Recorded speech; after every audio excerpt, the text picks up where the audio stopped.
Next, we'll move on to our first panel, which discusses AI and Industry 4.0, the next-gen factories. I'd like to welcome the panel members on the stage, please. So I'll just do a brief introduction as they sit down. To my left, Stephen Gold is the Chief Sales and Marketing Officer at SparkCognition. He has over 30 years of experience in B2B software development, but beyond that, he is a recognized expert and commentator in supply chain. Next to Stephen is Moradian. He's from Applied Materials, Director of Computational Product Solution Center, and once again, an expert in digital twins, which he'll talk about. On to his left is Ritesh. Ritesh is a seasoned semiconductor executive and entrepreneur. He's currently the GM at NXP. And finally, we have Rajesh from AWS. And he's also a fairly experienced leader with about 27 years in supply chain, IoT, and collaboration applications.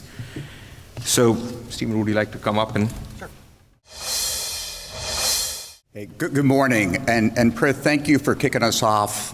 Inspired session. What we want to do in this panel, and we have a tremendous amount of subject matter knowledge here that we'll go through relatively quickly, is kind of open up the aperture and thinking about how is AI pragmatically being applied in the smart factory context. And you know, I love the fact that we banter about AI like it's a single thing, but as most, I think, appreciate, AI is unique in that it's modeled after humans. It's a type of technology that learns, it gets better, just as we as individuals get better.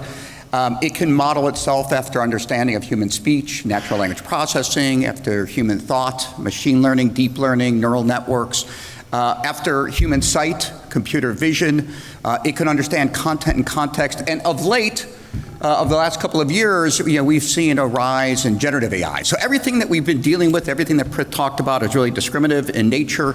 We now have extended the reach to start to think about the creation of net new content.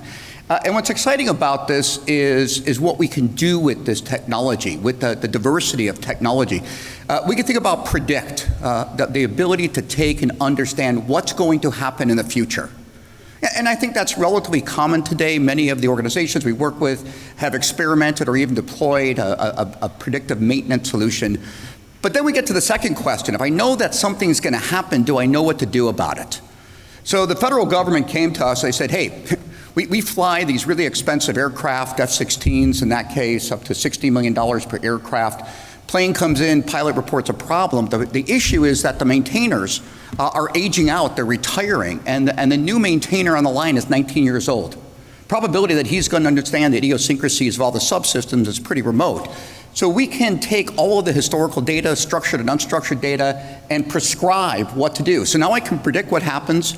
I can prescribe what to do. If I know all that information, why not automate? Why not get the parts on order that I need to effect a repair? Now, why not schedule the service technician who is properly trained and schooled to effect a repair? And why not go ahead and schedule the time in which it's going to occur? In a study done recently, 73% of the cost associated with the repair is a waste. Why? Well, because the maintainer, absent that information, just changes out the whole subsystem. Even though it may be one part of the subsystem that needs servicing, did they fix it? Sure. Did they fix it efficiently? Not so much. And what we're describing in operations is not just limited to the factory floor. It extends to the entire ecosystem. Everything that I described, from predict to prescribe and automate, applies to the entire supply chain. Whether it's price optimization or anticipating supply interruptions, whether it's simply understanding the movement of product through the warehouse to the dock, out to the customer or consumer. And then we can harness all different types of information, including video. I love the fact that there's 1 billion cameras in the world. Why not take that information and use that real time to make informed decisions? So when I think about the world we live in, I think about what was and what is. Today, most of the factories we work with, well over 3/4 of the factories we work with, are still doing physics-based type applications, condition-based monitoring. The idea being I can set rules, I can set limit, I can apply heuristics. And if any of them are violated, I'm going to issue an alert. Well, anybody who's been out to a factory will realize that it's overwhelming the number of alerts that are issued. So if you move that into the AI world, we can build a neural net, we can train the model, we can look for anomalistic behavior. That behavior may or may not violate the physical-based rules, but yet inherent in the insights that we get is actionable information that we use. In one case, working with one of the super majors, Chevron, we were able to reduce the number of alerts in a single month from 1,300 to 13. Okay, 13 is much more actionable over 30 days. More importantly, one of those critical alerts never appeared in the 1,300. So you can begin to see that this predict has incredible potential. But then let's look at prescribe.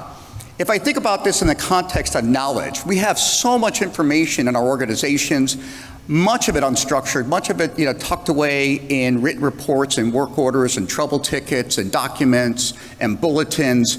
And we have tools to automate the process. We can quickly search and retrieve information even within our own organizations, and that's good. But anybody that's ever done a search never gets past page 1. And if you do, I'd love to talk to you. 1,422,000 hits, I get through the first 3. So what's happening today is we're really getting to that next stage of augment instead of automate. Extend the human potential and understanding by providing them a clearer picture of what's possible. So this is really the generative AI combined with natural language processing and the ability to surface insights in a very intuitive, easy to use way. Well, we're doing this today. I'll give you a great example.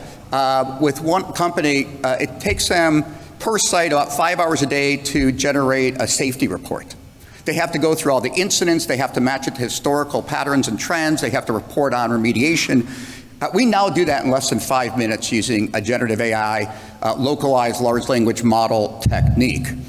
And then perhaps my favorite chart of all is this idea of computer vision. We have all these cameras in the world. We have them for security, we have them for safety, we have them for productivity, we have them for inspection. But many of those cameras are simply capturing and recording the event. And only when there's an incident do we go back and do we look at what happened in that moment. Transition to AI and the ability to process all of that in real time. Yet whether it's simply a worker-related activity, a man and machine coming too close, or machine guarding, or man down, or hazards from suspended loads, or productivity and process through a production line, all of this is literally available to us today in a very scalable commercial way.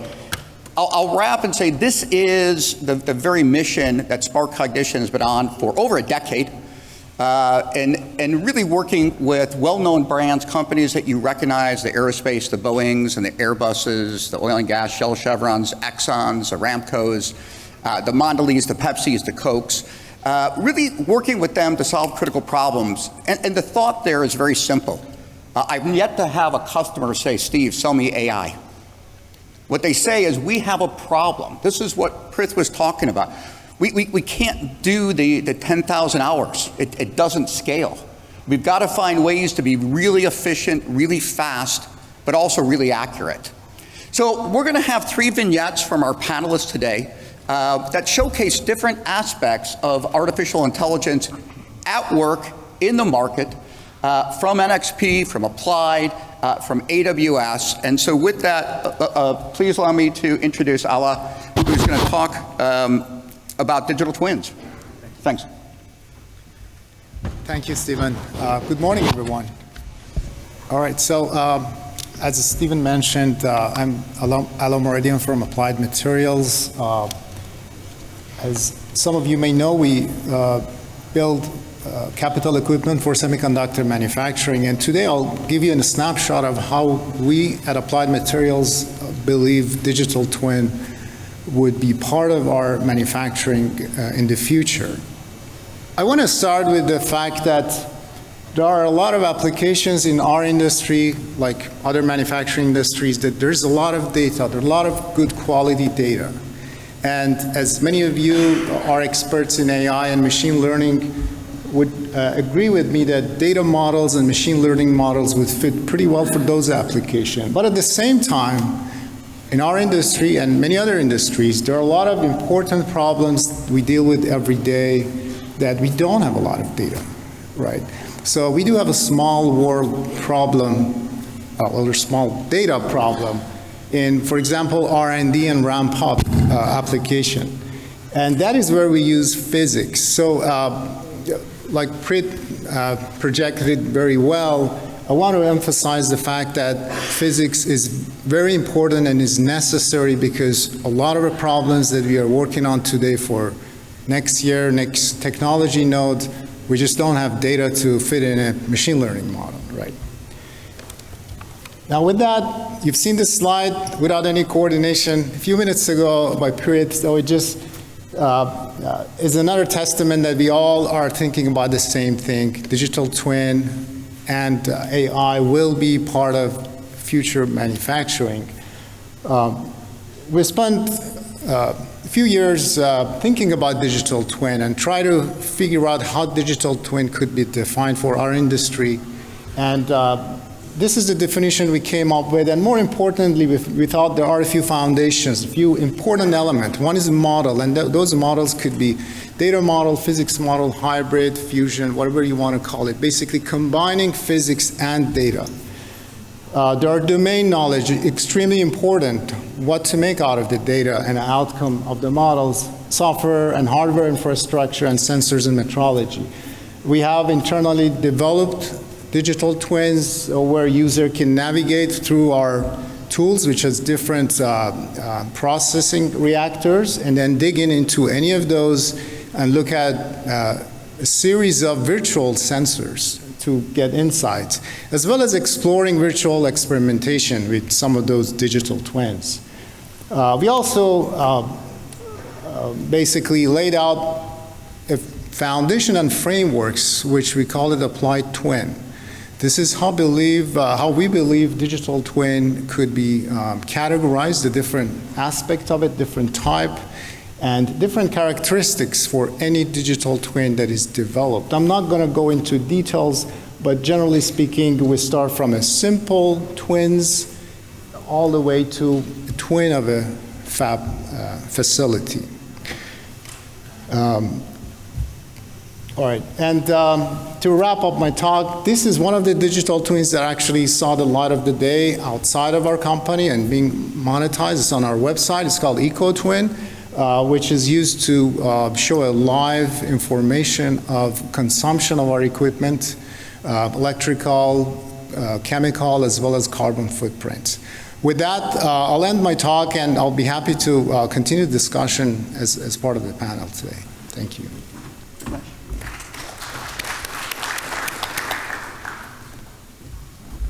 Right. Hi, good morning, everyone. I'm Ritesh Saraf. I'm responsible for automotive Ethernet solutions at NXP. I know there's a lot of semiconductor folks in the house today, but I'll still maybe plug in what NXP does. NXP is a top-tier semiconductor company, about $13 billion in revenue last year and 30,000 people. And NXP's focus is primarily in automotive, industrial, and IoT. Today, what I'm going to talk about is Edge AI and how NXP, and follow it up with NXP's view in there. So AI, as we all know, is pervasive, but a lot of buzz around AI is about generative AI and AI in the cloud. But really where it ends up in the real world is in the edge.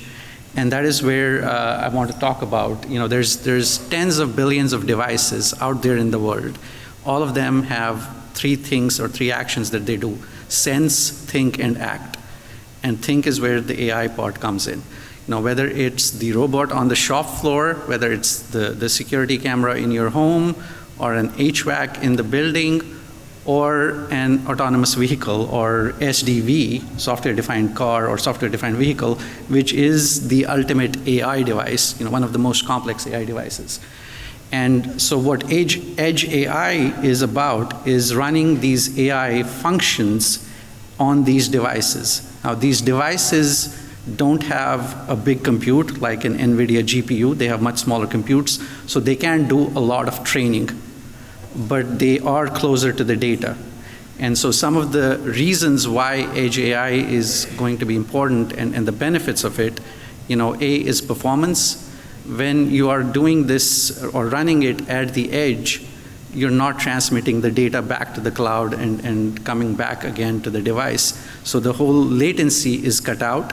It enables real-time application of the AI and avoids situations where, it is mission critical to have the action there. Second is cost.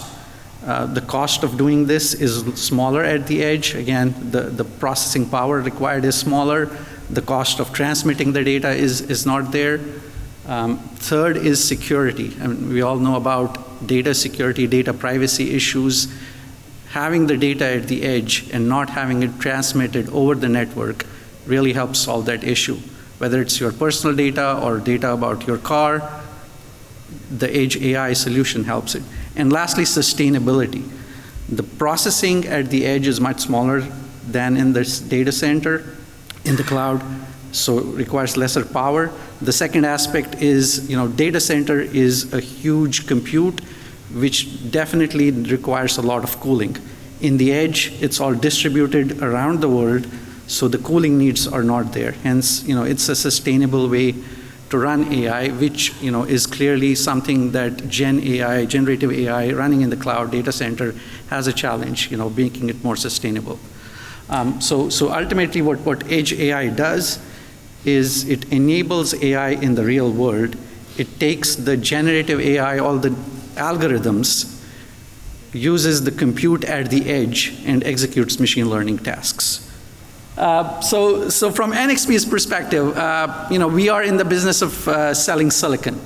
And we are selling the processing that goes on the edge, whether it's the car, the smart factory, the thermostat. But what is required to make this seamless is an ecosystem, a framework, because it has to connect to the cloud. The models, the generative AI models, the training happens on the cloud. So what NXP is doing is creating this software framework, which is called EIQ.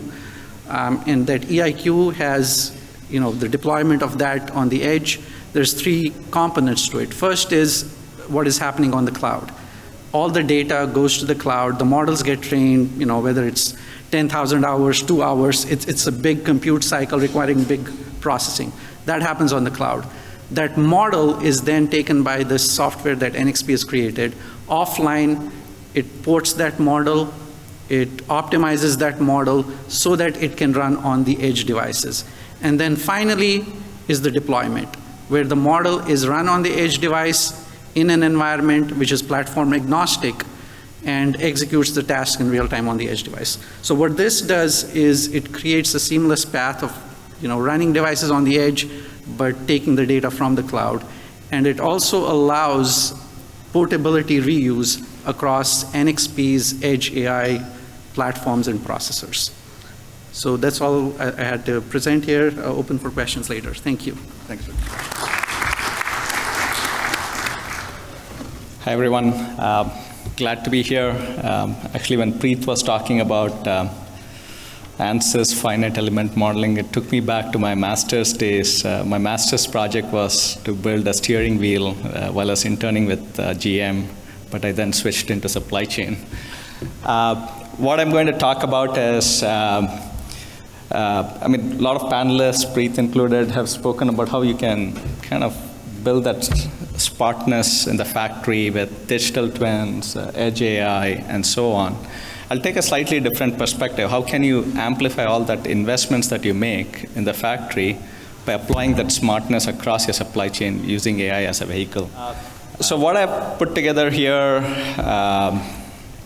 is a network view of a supply chain, right? So from the right, you see like a customer. The circles, let's say, represent product.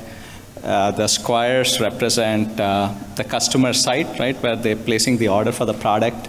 And you keep working your way back. They normally get fulfilled from a distribution center. They go into a manufacturing facility, right? And the manufacturing facility could be made really smart, right, in multiple ways. Many of the CPG customers I have worked with, they're all kind of connecting their molding equipments, forging, industrial manufacturers are connecting their forging dies, so on, making it highly connected, essentially using it to do all the predictive maintenance, improve effectiveness in the factory. And then ultimately they all get supplied by suppliers. If you think about it, right, what happens, and these are very common real life situations. You place purchase orders, you expect them to show, but they don't show up on time. The whole factory schedules have to be reworked. And as things get pushed out from a factory schedule perspective, it's going to have a ripple effect all the way into customer demand, right? And then now think about the other way, like your top selling sales guy comes and he says, hey, I have this big order that I got from my B2B retailer. We need to meet it on this date, right? You have to start doing capacity and supply checks across all relevant points in your supply chain to see if you can meet it and commit to promise date. So this is an opportunity for how you can apply apply smartness in your supply chain, right, and amplify the smartness you've already invested in your factories through Industry 4.0 and other approaches. So what I'll talk through is I'll kind of give examples of where I see AI kind of play in a very practical way in supply chain. Right? I'll start from the right to left, right? Traditionally, demand modeling has all been like statistical driven. There's been ARIMA methods, exponential forecasting, been there for like 20, 30 years, right? With the rise of deep neural networks, I mean, there are techniques like deep AR where you can kind of look at multiple time series models, internal, external factors, and really improve the accuracy of forecasts, right? So. And then once a customer demand is placed, there is lead times built all over in the supply chain, right? There's the shipment lead time, there is the manufacturing side to your warehouse transfer lead times. If your suppliers are overseas, and they're cost-effective, cost-sensitive goods, they have to be shipped by boat. They may be like months worth of lead time. Within your factory, right, as you go through a multi-step manufacturing process, there's all these lead times. So many times, what I've seen is all these lead times are all assumption driven. So just imagine if lead times are more than what it needs to be. Very likely you're going to be stuck with excess inventory because it's going to sit for that period of time and it need not be that. And the lead times that you estimate are going to be less than what it needs to be. You're going to run into shortages. Right? And this is a prime candidate where across the network you can kind of keep analyzing all these transactions to start looking at how can you continuously tune the lead times.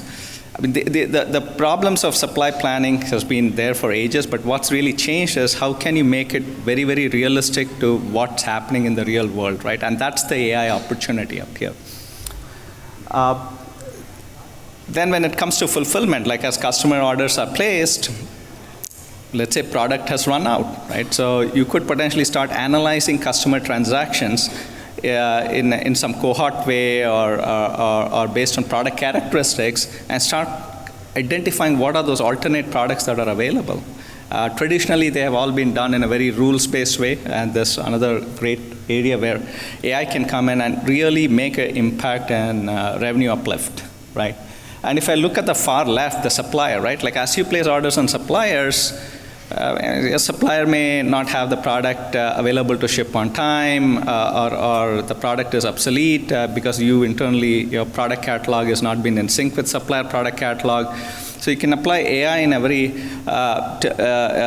you use AI as a way to kind of do intelligent sourcing or potentially even supplier and product rationalization.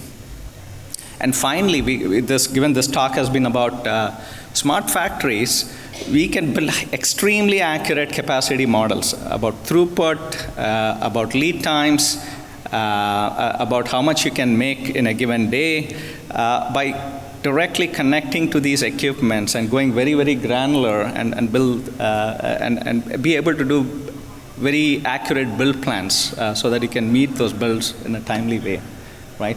So And also there are multiple stakeholders involved here, right? Like there's sales oriented, demand-oriented stakeholders from sales and marketing who will be projecting demand. There's supply-side stakeholders from procurement, manufacturing. So there's a lot of cross-functional collaboration that goes in. There's a lot of manual work that's there.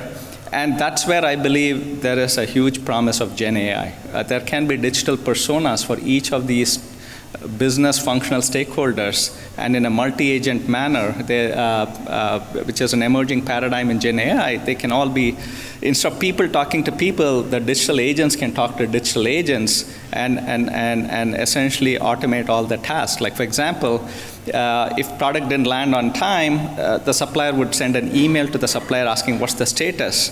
The digital persona of the supplier could kind of analyze the purchase order backlog and send that email out. And when they get the supplier response, the digital persona could kind of process it and in turn communicate with the order fulfillment digital persona instead of like a sales ops associate. And they in turn can, that persona could in turn automatically kind of see which customer is going to be impacted and send an updated email or what to call or whatever is appropriate. So there's a lot of room for automation through Gen AI.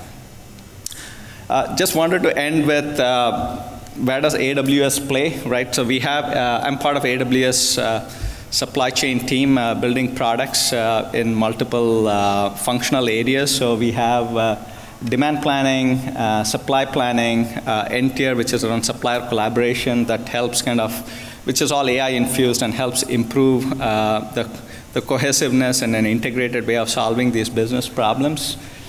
We recently announced Amazon Q a few days ago, which is, think about it as instead of you building your own rack systems and so on, you can just query all your underlying database. And our AWS for supply chain is backed by a data lake that normalizes data from multiple data streams. So now you drop Amazon Q, it can just go about answering all the queries that you care about, right? Hey, what's the status of my sales orders, right?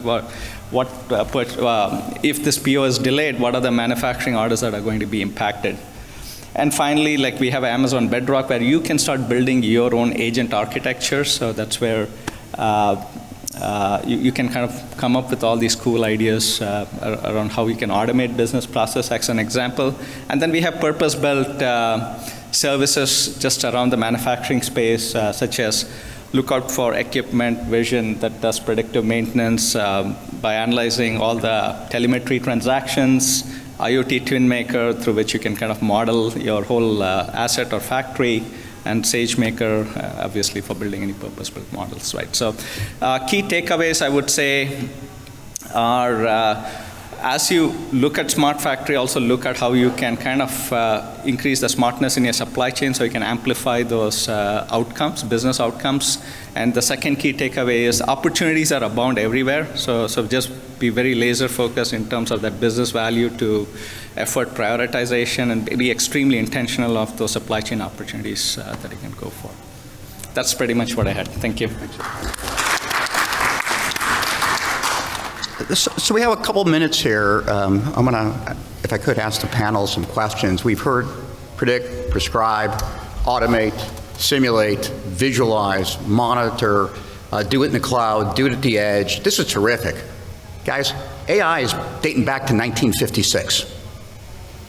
So the question really becomes, I think the first question is why now, right? So clearly Applied has some aspirations on XP. AWS has great technology and tooling. Well, what's holding us back? Maybe, Ritesh, I'll start with you. Yeah, I guess maybe to your question of why now, it's actually the hardware enablement is there now, right? So whether it's NVIDIA or whether it's NXP, the technology has come to the point where the hardware is there to enable. I mean, the concepts were there 50 years ago, but it would have taken maybe 10 years to create that model, and now it's a matter of hours or minutes. So that's why now. I guess, going forward, I see, what's holding us back, I think, is deciding where to start, really, because sometimes we choose too complex of a problem to solve. And I'll give the example of autonomous driving, which, is a very big and complex problem. And, I've been in this industry, and 10 years ago we said, autonomous cars on the road in 5 years. Everybody's, my son said, I don't need to learn driving because, there's going to be autonomous cars. But, clearly it's not happening because it's a complex problem to solve. So I think it's think big but start small, I would say. So let's try to solve smaller problems with the end big goal in mind, but start small so that the results are visible and tangible. Otherwise, you're trying to solve too big a problem, you don't see the results in 5 years, and why are we spending money? But therein lies, I think, both the problem and opportunity. So I heard one of the analysts recently was quoted. He talked about pilot purgatory. That this infinite POC environment. How do we, if you start small, in many cases organizations have struggled to scale. So I guess, maybe you can touch on what does it take to proliferate this technology in applied in every facet, in every factory, in every process. What does that look like? Sure. Yeah, actually, there are, I totally agree with Ritesh's point to start small, because in our industry, we have a variety of type of problems, and some are extremely complex. Like, even the physics are not completely known, or there are inputs from sensors that such sensors does not exist, at least today, right? So we need to start from a business outcome, and then develop a digital twin that addresses that particular, and proliferate by going small, showing the value, getting the buy-in from executives, from a customer, creating that trust, while working with leading companies in computational expertise like ANSYS. What is the latest, the state-of-the-art reduced order model technology, for example, working with hardware and AI, hardware enabling companies, for example, NVIDIA, AMD, et cetera. What are the best infrastructure from a hardware perspective, while at the same time trying to dig in deeper from a physics perspective. What is actually going on? Is it something we could bring in physics a little bit more than data, or do we have to rely more on data? So all of that together, I believe, is going to help us to proliferate broader within applied and hopefully outside. So I want to come back to both the ROI, the value prop, as well as the data. But Rajesh, I guess from an AWS point of view, talking to customers at large, what are the things you would tell them about getting started in this journey? Yeah, I would start off having conversations with them around in AWS, to back up, right, we start working backwards from the customer, from a problem perspective, right? So is this a big enough problem to go after, right? So AI can be a shiny object in some areas, but really worthwhile in certain areas. So, but we would kind of start off with understanding the business pain point, how severe is the pain. We invest a lot of time in that, in those conversations.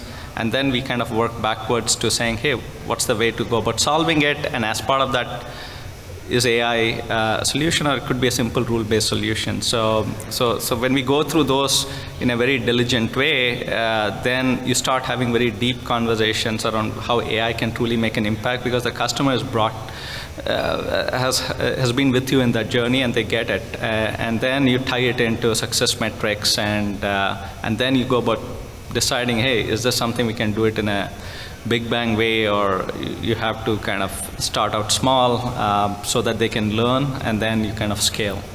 So that's our approach. So that kind of leads us into this notion of organizations starting down these paths. How important is it to kind of at the front of the process establish a clear understanding? So you said start with the problem, start with the success metrics, but how important is it to build out the ROI? So Ritesh, how do you rationalize within the organization the expenditure associated with this kind of project? Yeah, it's very tricky to establish ROI in many cases. So I would say there's the tangible and there's the intangible, right? The intangible, I improved customer experience, I improved net promoter score, those sometimes become difficult to justify from an ROI perspective. But there's also very tangible examples, like I'll talk about a couple of things. For example, energy management in buildings, right? So if you deploy AI in buildings and you can save the energy consumption by 10 to 20%, clearly you can establish the ROI there.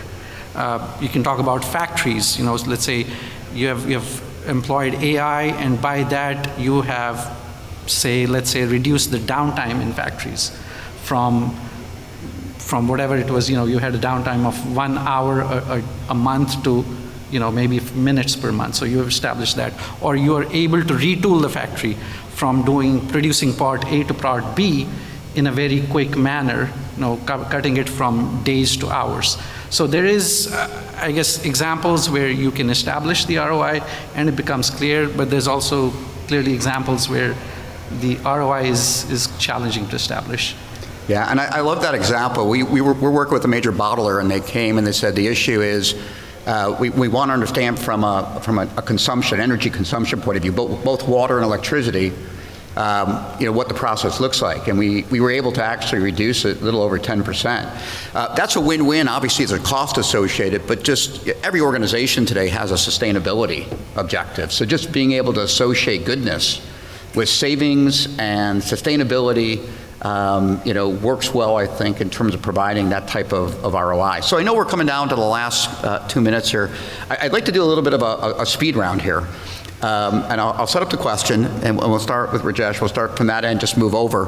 But if you could tell the audience here one or two things, the aha moments in artificial intelligence, things that maybe aren't thought about, aren't obvious, but are good takeaways or the tidbits that you would share with them.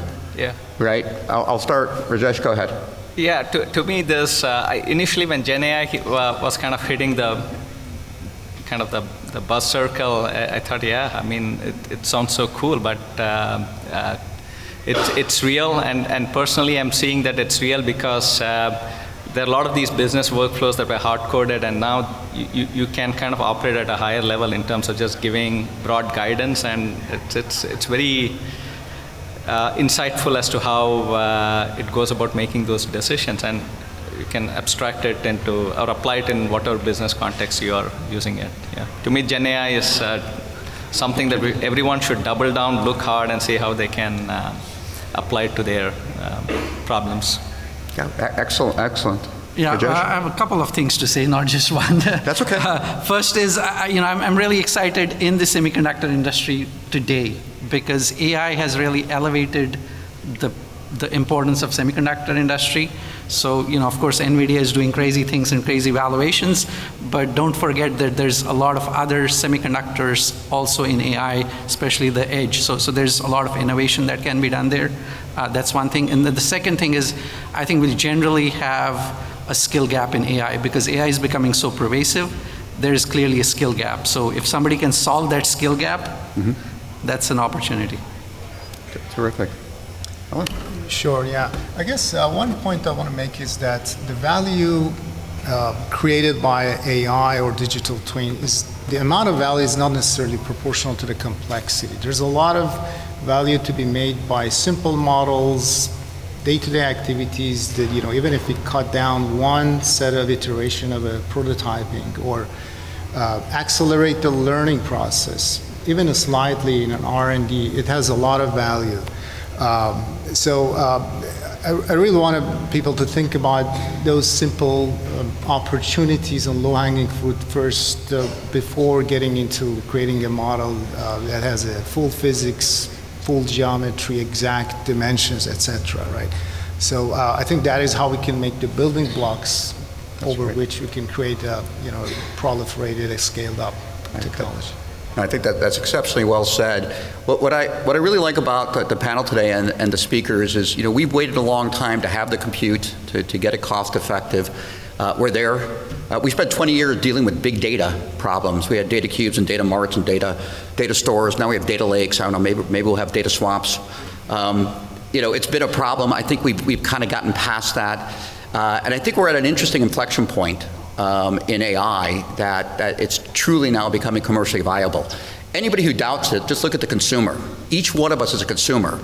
The automation of chatbots, recommendation engines, speech assistants, autonomous driving, these are all things that we experience every day and accept, right? The same type of proliferation is just now starting to occur, I think, in the commercial sense. The smart factory, its time has come. So thanks everybody for spending the time. Thanks to the panelists for the great information.